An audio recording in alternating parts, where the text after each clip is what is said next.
So here we are at the end of the day. We have replaced all 7 hydraulic cylinders for this CLK convertible top, plus the pump, and we've checked out the roll bar system's operation. And now all the hydraulic components in this car that we have replaced are much better than brand new ones inside. So these parts should live much longer than the original ones under normal circumstances. And normal circumstances means, well, the car doesn't end up in a flood or some awful things, or you get water into the fluid.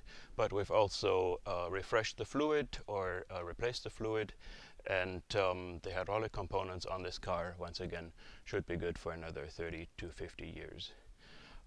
What did it take to do the job? Well, we were 2 people doing the actual work on the car while filming.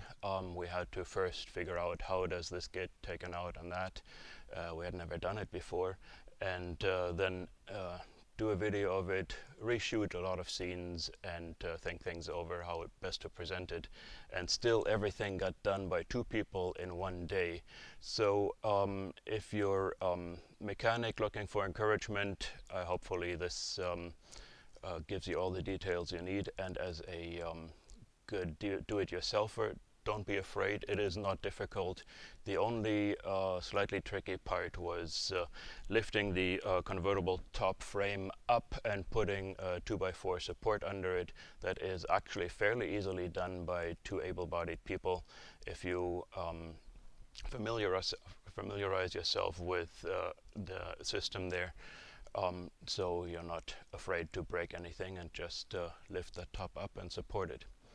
Anyway, altogether, not a difficult job at all.